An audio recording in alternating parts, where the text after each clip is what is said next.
What's going on, everyone? This is day 67 of the Squat Everyday program, and today we have chain back squats. So this is the second week of the cycle.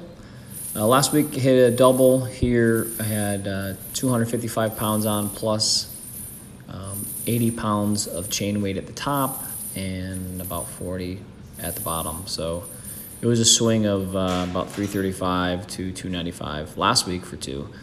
And this week I ended up working up 10 pounds heavier, but just for one rep. Just didn't really have it in me today to do that, but I did hit a little heavier. And then I did my back off sets, which I did the same weight and chain weight as last week, but instead of doing 3 sets of 2 reps, I did 3 sets of 3 reps. So that was all good.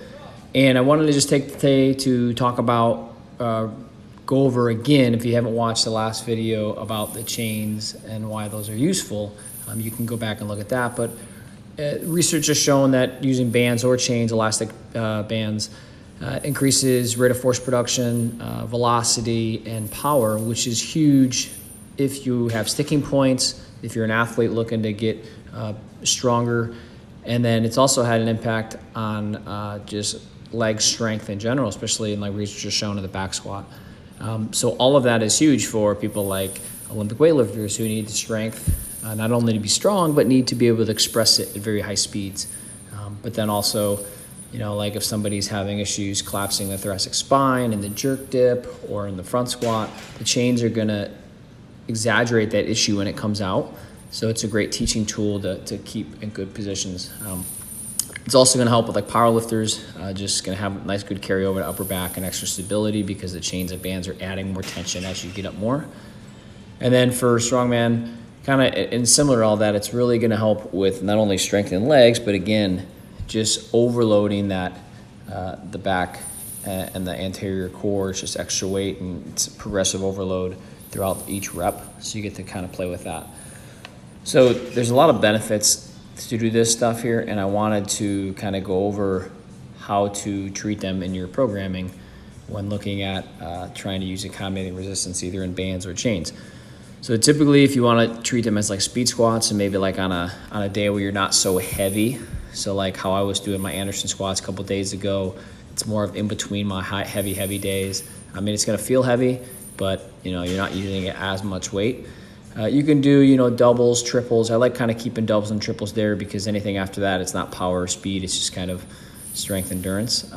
So doubles, you know, using 75% of your clean, or 65 to 75% of your clean, of your front squat, or like 100% of your clean. And just use like light chains or medium chains. And you can do 4, 5, 6, 7, 8 sets of 2. And that's kind of like what a conjugated method would do with any type of lift is, you know, around 60 to 70% for doubles and triples. And then you could progress that, and you could really, like for me, I like to work off of just kind of back off sets by feel, but like here, you know, this is about 80% of my clean is what's on the bar. And then I'm using an additional, you know, 20 to 40 kilo, depending on where I'm at in the range of motion, with chains on the bar. So it's really kind of making it feel like it's, you know, at the top, it's close to my 1 rep clean. At the bottom, you know, it's closer more to like 80%. So that's kind of what I'm doing there with that.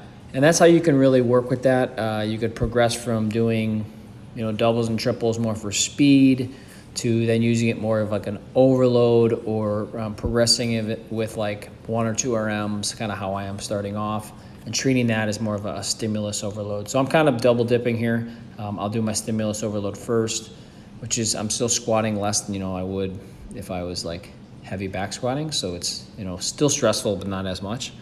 And then I'm also doing back offsets, kind of getting the best of both worlds. So that's typically what I'll do when I do chains or any variations like that, is I'll do my back offsets to work just positions and power. So I hope that was helpful. You can learn more by just staying tuned. So make sure you guys subscribe to this channel. Comment below with any questions you have on working out with chains or squatting every day or just general training. Thanks guys, later.